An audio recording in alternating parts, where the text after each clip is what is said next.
So in 2022, it seems like 5K, 10K super shoes are gonna be the norm, and the first company to release theirs is Adidas. The Takumi Sen 8 gets a huge redesign top to bottom, and it almost seems like the Adios Pro 2 got hit with a shrink ray. I've done a couple runs in this shoe already, and I'm ready to give you my first impressions.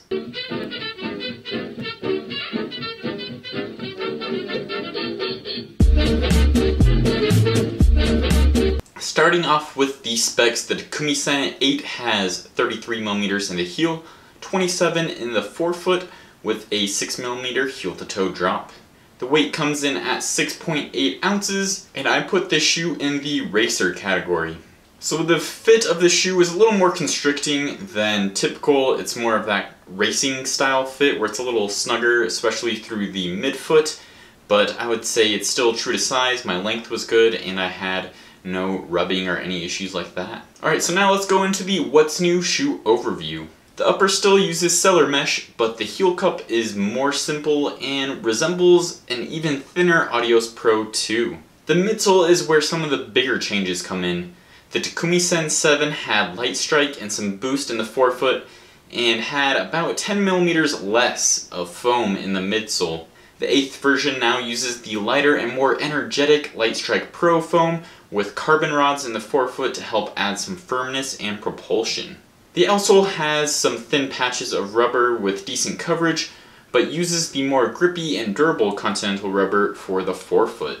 So this is actually my first shoe with 100% Light Strike Pro midsole in it. The last Adidas shoe I ran it in was the Boston 10, and it had a little bit of Light Strike Pro in it, but overall that shoe just kind of put a bad taste in my mouth. Luckily, this shoe has redeemed the 3 stripes for me, and I actually really enjoyed the ride just from the couple of quick runs that I've done in it. It's firm enough where I get that nice responsive feel when I'm picking up the pace, yet it's still soft enough that I get some of that bounce and kind of more energetic feel to it. So with the super minimal, super simple, more snugly fitting racing style upper and that thinner stack, or at least for today's standards, this shoe really reminded me of the racing flats of old, but with a modern take and with some of those energy and efficiency saving benefits like the softer, bouncier foam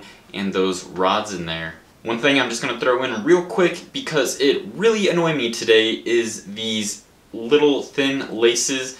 They came untied like 10 times on my run today. I had to keep retying it, so yeah, no to these laces.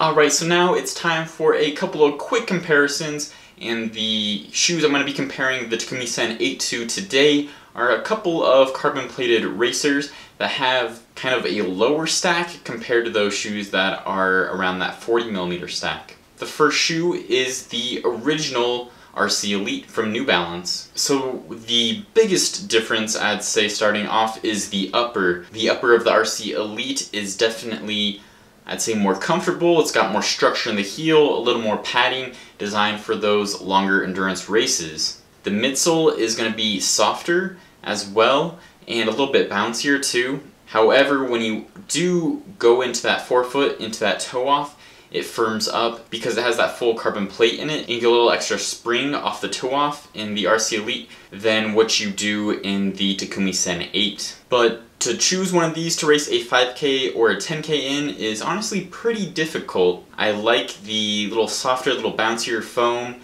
and kind of the more protective upper in the RC Elite, but just the super light and sleek Takumi Sen 8 might edge it out. Alright, so the next shoe is the Rocket X from Hoka, and again it has a marathon oriented upper, so it's going to be more structured, more padded, a little more comfortable for those longer distances, but the midsole is a little different. So it uses Hoka's compression molded EVA with a full length carbon plate. However, that foam just isn't as lively as the Light Strike Pro and the Takumi Sen 8. So you don't get that kind of bouncy feel to it. And I also didn't really get much of a pop from the carbon plate in this. I don't know if it's not that aggressive or a little too low, but I felt like I got that little more spring off the toe in the Takumi Sen 8. I personally wouldn't use this shoe for under half marathon. I think it's just a little too soft and not responsive enough when I'm going those 5K, 10K paces. But I think this shoe is a really great option for those 5K, 10K distances where you're not going to be on your feet for hours at a time. So I also just purchased the Adios Pro 2 because, strangely, I haven't reviewed that shoe yet. So that should be here this week, hopefully tomorrow. And then I'm going to be doing a full comparison between that shoe and the Takumi Sen 8. So subscribe so you don't miss that. So seems like all of the super shoes that have been released as of late are definitely marathon oriented. Yet we've been wearing them for everything from mile races up to 100-mile races. But they don't work that well when you're trying to do some of those shorter distance races. They just have those overbuilt kind of heavy uppers and that super thick midsole that you don't need when you're just going to be on your feet from 15 minutes to an hour depending on how fast you are. And I think this is the first shoe to kind of change that, where it mixes that marathon super shoe with a lightweight traditional trainer, where you have that super minimal upper that's designed just to be light and hold your foot in, and then enough cushioning underfoot will keep your legs a little more protective, a little less sore the next day, and still get that nice energetic pop off the toes. So I'm definitely looking forward to putting more miles on this shoe, trying out a bunch of different paces, and giving you my full review. I'm also super excited to compare this to other 5K, 10K super shoes that are coming out in 2022, like New Balance's SC Pacer and the ZoomX Streetfly from Nike. Make sure you subscribe so you don't miss any of those videos. Thanks for watching, and as always, keep on running.